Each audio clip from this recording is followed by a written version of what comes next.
सुखपुर में धीरज नाम का एक मेहनती लकड़हारा रहता था। वह अपनी दूसरी पत्नी सावित्री और अपनी पहली पत्नी से हुए 2 बच्चों विवेक और सीमा के साथ कठिनाई भरा जीवन गुजारता था। हर दिन धीरज जंगल से लकड़ी काटकर बेचने जाता, जिससे मिले थोड़े बहुत पैसों से उनका गुजारा चलता था। धीरज जब सुबह जंगल में काम पर चला जाता तो उसकी दूसरी पत्नी सावित्री दोनों बच्चों के साथ अच्छा व्यवहार नहीं करती थी। उसे बच्चों की देखभाल में कोई दिलचस्पी नहीं थी और आए दिन उन्हें ताने देती रहती थी। एक दिन वह सोचने लगी, काश ये दोनों बच्चे यहाँ से कहीं चले जाएं तो अच्छा होगा। कम से कम घर का बोझ तो थोड़ा कम होगा। सावित्री मन ही मन ऐसी ही बातें सोच रही थी कि तभी अचानक धीरज घर में दाखिल हुआ। सावित्री ने झट से अपनी चिंता प्रकट की। तुम्हारे इस काम में कुछ भी नहीं रखा है। जितने पैसे लाते हो उनसे घर का गुजारा होना मुश्किल हो गया है। अब तो आटा भी इतना कम है कि ठीक से 2 वक्त का खाना भी नहीं बन पा रहा है। सावित्री, चिंता मत करो, मेहनत से सब कुछ ठीक हो जाएगा। भगवान ने चाहा तो हमारे ये कठिन दिन जल्द ही खत्म होंगे। भगवान करे ऐसा ही हो। लेकिन मैं तुमसे एक बात कहना चाहती हूँ, जो मैं कई दिनों से सोच रही थी लेकिन कह नहीं पाई। अरे, ऐसी कौन सी बात है, बताओ ना। मैं चाहती हूँ कि तुम विवेक और सीमा को कहीं दूर छोड़ाओ।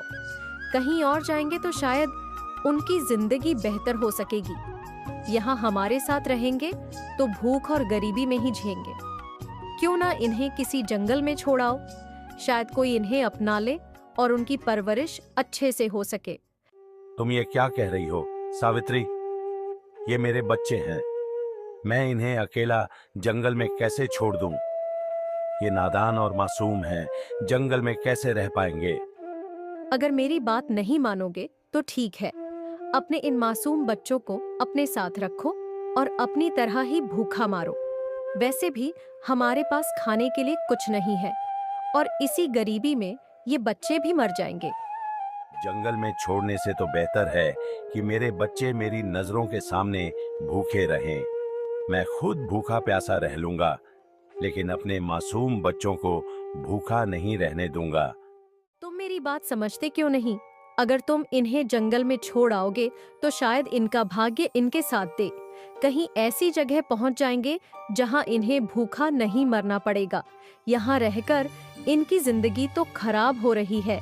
न हम इन्हें अच्छी शिक्षा दे सकते हैं और न ही पेट भर खाना खिला सकते हैं। इसीलिए हमारी और इन बच्चों की भलाई इसी में है कि हम इन्हें जंगल में छोड़ दें। सावित्री अपने पति को बहकाने की पूरी कोशिश करती है, लेकिन धीरज बच्चों को खुद से अलग करने के लिए मना करता है। अंततः सावित्री की चालाकी के आगे धीरज को हार माननी पड़ती है और वह रिलक्टेंटली कहता है, तुम इतनी कह रही हो तो ठीक है, हम कल दोनों बच्चों को जंगल में छोड़ेंगे। लेकिन मेरा दिल गवाही नहीं दे रहा कि इन्हें जंगल में छोड़ दूं। मुझे डर लग रहा है कहीं इन बच्चों को कुछ हो ना जाए। क्या तुम समझते हो कि ये सिर्फ तुम्हारे बच्चे हैं? ये मेरे भी बच्चे हैं। मैंने कभी इन्हें पराया नहीं समझा। मैं उनकी भलाई के लिए ही कह रही हूँ। ठीक है सावित्री, हम कल इन बच्चों को जंगल में छोड़ आएंगे। जब सावित्री और धीरज बच्चों को जंगल में छोड़ने की योजना बना रहे थे, तभी विवेक और सीमा उनकी बात सुन लेते हैं। जंगल में छोड़ने की बात सुनकर बच्चे घबरा जाते हैं। विवेक रोते हुए अपनी बहन सीमा से कहता है, दीदी, हमारी सौतेली माँ और पिताजी हमें जंगल में छोड़ने की बात कर रहे हैं। अगर वे हमें जंगल में छोड़ देंगे तो जंगली जानवर हमें खा जाएंगे। दीदी, मुझे बहुत डर लग रहा है। भाई, मुझे भी डर लग रहा है। अगर आज हमारी माँ जिंदा होती तो हमें कभी जंगल में छोड़ने की बात नहीं करती। कल जब हमें जंगल में छोड़ेंगे, हमें किसी भी कीमत पर वापस आना होगा। सीमा बहुत समझदार थी। उसने रात भर जंगल से वापस आने के तरीके पर सोच ही रही थी। तभी अचानक उसके दिमाग में एक आइडिया आया और उसने विवेक से कहा, मुझे एक तरीका पता चल गया है जिससे हम जंगल से वापस आ सकते हैं, लेकिन इसके लिए हमें छोटे कंकड़ चाहिए। जब पिताजी और माँ हमें जंगल में छोड़ेंगे तो हम रास्ते में छोटे छोटे कंकड़ फेंकते चलेंगे ताकि हमें घर आने का रास्ता मिल सके। तुम बाहर से कुछ कंकड़ उठा लाओ। अपनी बहन की बात सुनकर विवेक अपने पिता और सौतेली माँ की नजर से बचते हुए घर से बाहर निकल जाता है। वह बहुत सारे कंकड़ इकट्ठा करता है और अपनी जेब में भर लेता है, फिर चुपचाप वापस घर आ जाता है। अगले दिन सावित्री दोनों बच्चों से कहती है, बच्चों, आज हम सब तुम्हारे पिताजी के साथ जंगल चलेंगे। वहाँ तुम्हारे पिताजी लकड़ी काटेंगे और हम उनकी मदद करेंगे। इससे वे बहुत सारी लकड़ी काटकर बाजार में बेच सकेंगे और फिर हम सब मिलकर घर पर बहुत स्वादिष्ट भोजन बनाएंगे। कुछ देर बाद धीरज अपनी पत्नी और दोनों बच्चों को लेकर जंगल की ओर रवाना हो जाता है। रास्ते में चलते चलते सीमा चुपचाप कंकर फेंकती जा रही थी। कुछ ही देर में सब जंगल पहुंच जाते हैं। फिर धीरज दोनों बच्चों से कहता है, बच्चों, मैं लकड़ी काटने जा रहा हूँ। तुम्हारी माँ भी मेरे साथ है और मेरी लकड़ी काटने में मदद करेगी। जब तक हम लकड़ी काट कर लौटें, तुम इस पेड़ के नीचे बैठकर इंतजार करना। हम कुछ समय में वापस आ जाएंगे। ठीक है पिताजी, हम यहाँ बैठकर आपका इंतजार करेंगे, लेकिन आप जल्दी लौटना। धीरज अपनी पत्नी के साथ घर की ओर चल देता है, बच्चों को घने जंगल में छोड़कर। दोनों बच्चे पूरा दिन धीरज का इंतजार करते हैं, लेकिन वह वापस नहीं लौटता। कुछ देर बाद जब अंधेरा होने लगता है तो उन्हें जंगल में डर लगने लगता है। दीदी, मुझे बहुत डर लग रहा है। अब हम क्या करेंगे? अगर कोई जंगली जानवर आया तो वह हमें खा जाएगा। घबराओ मत विवेक, मैंने रास्ते भर कंकड़ फेंके हैं। अब हम उन कंकड़ों की मदद से घर पहुंच जाएंगे।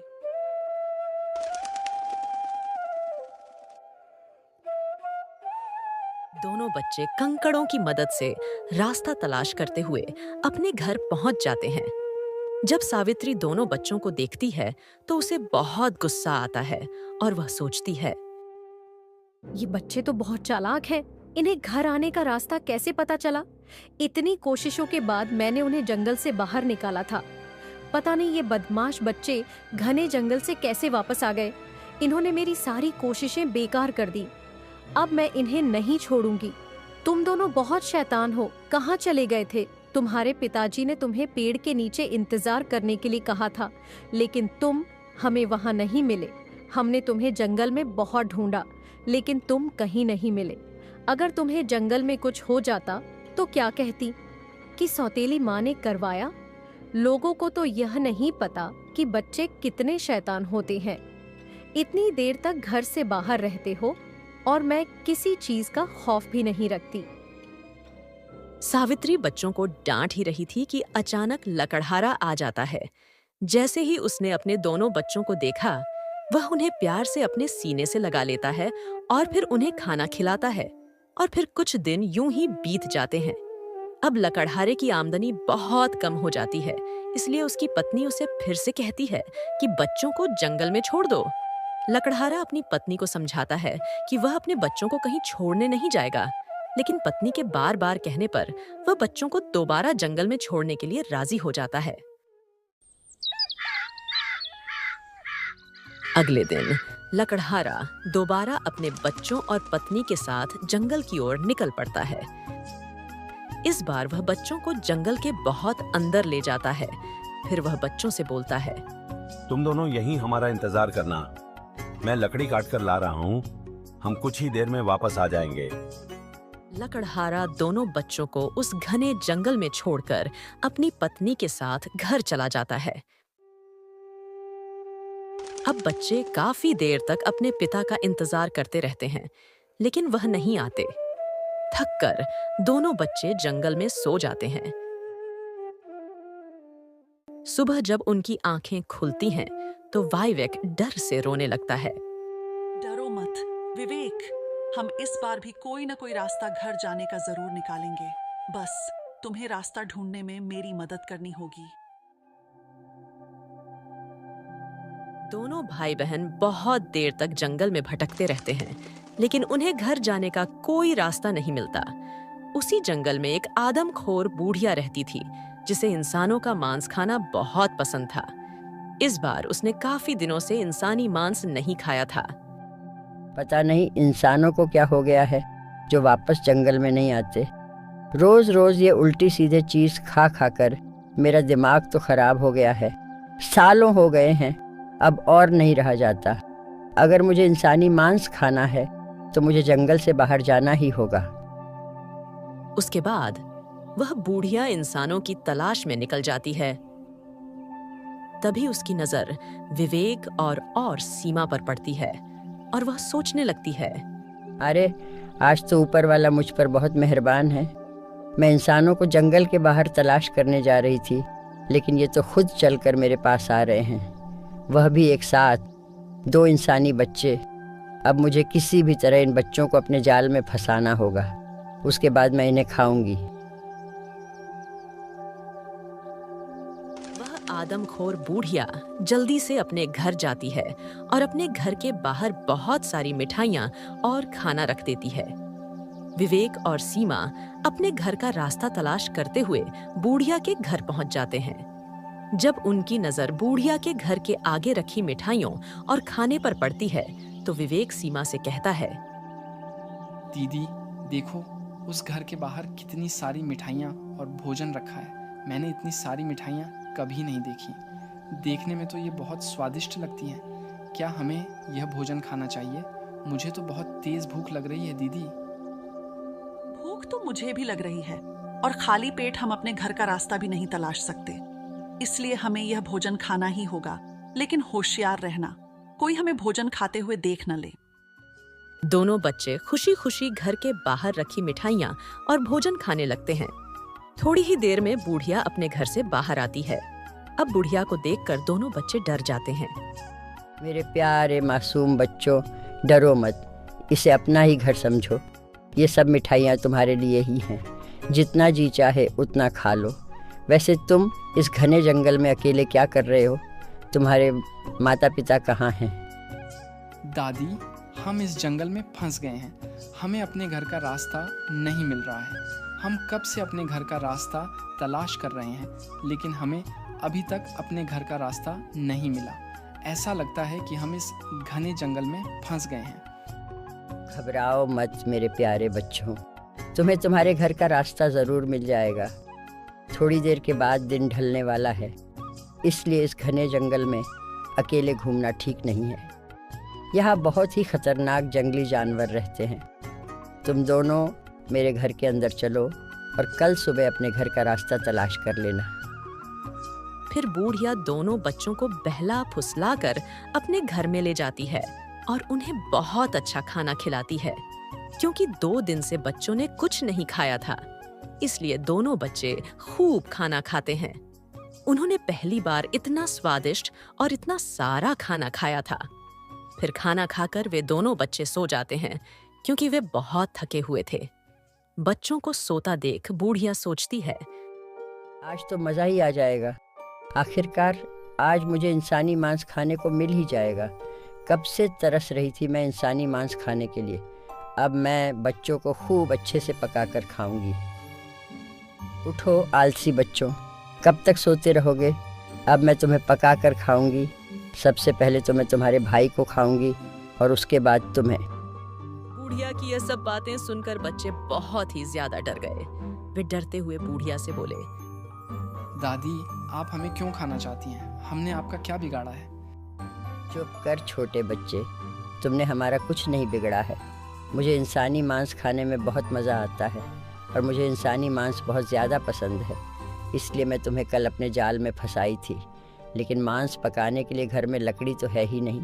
पहले मैं जंगल से जल्दी से लकड़ी ले आता हूँ, तब तुम दोनों को पकाकर खाऊंगी। इतना कहकर वह बुढ़िया जंगल की ओर चली जाती है। फिर वह दोनों बच्चे जोर जोर से चिल्लाने लगते हैं, कोई हमें यहाँ से बाहर निकालो, किसी को हमारी आवाज़ आ रही है, हमारी मदद करो, वरना ये बुढ़िया हमें मार कर खा जाएगी। कोई हमारी मदद करो। भाई, इससे अच्छा तो यह रहता कि हम दोनों जंगल में ही भटकते फिरते। और कोई हमें जंगली जानवर खा जाता। अब बच्चे जोर जोर से चिल्लाकर रो रहे होते हैं, लेकिन उन्हें कोई भी उस घने जंगल में मदद के लिए नहीं आता। तभी उस बुढ़िया के घर के पास से एक बौना आदमी गुजर रहा होता है, और जब उन दोनों बच्चों की आवाज उस बोने के कान तक पहुंचती है, कोई हमारी मदद करो, हमें यहाँ से बाहर निकालो, नहीं तो ये बुढ़िया हमें मार डालकर खा जाएगी। कोई हमारी मदद करो, कोई तो हमारी मदद कर दो। विवेक की आवाज सुनकर वह बौना उस बुढ़िया के घर में घुस जाता है, और वह जल्दी से उन दोनों बच्चों को खोल देता है, और वह दोनों बच्चों से कहता है, तुम दोनों को किसने यहाँ पर बंद कर रखा है? मुझे तुम दोनों की आवाज सुनाई दी, इसलिए मैं यहाँ चला आया। हमें यहाँ एक आदमखोर बुढ़िया ने बंदी बनाकर रखा था। वह बच्चों को बहका कर अपने घर ले आती है और फिर उनका मांस पकाकर खाती है। हम दोनों भी उसके बहकावे में आ गए थे। वह हमें भी खाना चाहती है। लेकिन वह बुढ़िया है कहाँ? दिखाई क्यों नहीं दे रही है? वह जंगल में लकड़ी लेने गई है, जिससे हमारा मांस पकाकर खा सके। वह लकड़ी लेने बहुत देर की गई हुई है। कुछ ही देर में वह अब आने ही वाली होगी। इसका मतलब वह बुढ़िया बहुत से मासूम बच्चों की जान ले ही है। इसे तो सबक सिखाना ही पड़ेगा। तुम एक काम करो, इस बुढ़िया के घर में जितने भी कीमती चीज है सभी निकालकर अपने झोले में भर लो। फिर विवेक और सीमा बोने आदमी के कहने पर उस बुढ़िया के घर में खूब लूट मचाते हैं। बुढ़िया ने तरह तरह के हीरे मोती जेवर और बहुत से कीमती छाये जमा करके रखी थी, और फिर दोनों बच्चों ने सारे जेवर और कीमती वस्तु अपने झोले में भर लिए। उतने में ही वह बुढ़िया आ जाती है। फिर बुढ़िया को देखकर सभी छुप जाते हैं, और फिर बुढ़िया को वह दोनों बच्चे कहीं नहीं दिखते तो उसके होश उड़ जाते हैं। अरे वह दोनों बच्चे कहाँ गए? मैंने कितनी मेहनत से उन्हें पकड़ा था। वह दोनों मेरी सारी मेहनत पर पानी फेर कर भाग गए। बुढ़िया बच्चों के भागने का दुख मना ही रही होती है कि एकदम बौना आदमी और दोनों बच्चे चुपके से पीछे से आते हैं और आदमखोर बुढ़िया की खूब पिटाई करते हैं। वह तीनों बुढ़िया को इतना मरते हैं कि उसे लहूलुहान कर देते हैं, और फिर वहां से भाग जाते हैं। अरे बाप रे बाप, इन कमबख्तों में तो मुझे मार ही डाला। ये तो मुझे भी बड़ा उस्ताद निकले। इन्होंने तो मार मार कर मेरा बुरा हाल कर दिया। उधर वह बौना आदमी उन दोनों भाई बहनों को घर ले आता है। फिर वह बच्चों से पूछता है, तुम दोनों उस घने जंगल में क्या करने गए थे? वहाँ लोग बहुत ही काम जाते हैं। अगर किसी को बहुत जरूरी काम होता है तभी वहाँ जाते हैं। मैं अगर समय पर नहीं पहुँचता तो तुम दोनों को वह बुढ़िया पकाकर खा जाती। आपने हमारी जान बचाई, इसके लिए हम आपका शुक्रगुजार हैं। हम आपका यह एहसान जिंदगी भर नहीं भूलेंगे। फिर सीमा जेवर और हीरे मोतियों से भरा झोला उस बौने आदमी को दे देती है। बौना आदमी बहुत ही ईमानदार होता है, इसलिए वह हीरे मोती के 3 हिस्से करता है। एक हिस्सा खुद लेता है और बचे हुए 2 हिस्से दोनों बहन भाई को देता है, और फिर उसके बाद वह दोनों बच्चों को विदा कर देता है। थोड़ी ही देर में दोनों बच्चे बने आदमी के घर से बहुत दूर निकल आते हैं। कुछ ही देर में उन्हें अपने घर जाने का रास्ता मिल जाता है। फिर वह जल्दी जल्दी घर की तरफ कदम बढ़ाना शुरू कर देते हैं। थोड़े ही देर में दोनों बच्चे अपने घर पहुंच जाते हैं। घर पहुंचकर उन्होंने देखा कि उनके पिता एक कोने में बैठकर रो रहा होता है और बहुत दुखी दिखाई देता है। जैसे ही दोनों बच्चे लकड़हारे के पास पहुंचते हैं, लकड़हारा दोनों को गले लगा लेता है और बोलता है, मेरे बच्चों, कहाँ थे तुम? मैंने तुम्हें बहुत याद किया। जिस दिन से मैं तुम्हारी सौतेली माँ के कहने पर तुम दोनों को जंगल में छोड़ा था, उसी दिन से मुझे एक पल के लिए चैन नहीं मिला। मैं हमेशा खुद से रोकर यही दुआ करता था कि मेरे दोनों बच्चे वापस लौट आए। खुदा ने मेरी दुआ सुन ली। अब मैं कभी तुम्हें अपने से अलग नहीं होने दूंगा और ना ही तुम्हें किसी तरह की तकलीफ होने दूंगा। पिताजी, हमने आपको बहुत याद किया। हमें जंगल में एक आदमखोर बुढ़िया ने पकड़ लिया था, लेकिन हमें बोने आदमी ने उसे आदमखोर बुढ़िया से बचा लिया। हमने उसकी बहुत पिटाई की और उसके सारे जेवर हीरे मोती ले आए। दोनों बच्चे अपने पिता से मिलकर बहुत खुश थे। फिर उन्होंने उस सोने से भरा झोला अपने पिता को दे दिया। लकड़हारे को अपने आंख पर विश्वास नहीं हो रहा था। इतना सारा धन तो उसने अपने जिंदगी में कभी नहीं देखा था। फिर लकड़हारा अपनी पत्नी को बुलाता है और बच्चों की सारी बात बताता है। बच्चों की बात सुनकर उनकी सौतेली माँ को एहसास हो जाता है और वह दोनों बच्चों से माफी मांगने लगती हैं। बच्चों, मुझे माफ कर दो। मेरी वजह से तुम्हें इतनी मुसीबतों का सामना करना पड़ा। मैंने ही तुम्हारे पिताजी से कहा था कि वह तुम्हें जंगल में छोड़ आए। इसमें तुम्हारे पिताजी की कोई गलती नहीं है। मैं अपनी गलती पर बहुत शर्मिंदा हूँ। हो सके तो मुझे माफ कर दो। फिर दोनों बच्चे अपनी सौतेली माँ को माफ कर देते हैं। इतना सारा धन पाकर लकड़हारा बहुत खुश होता है। इस तरह उन लोगों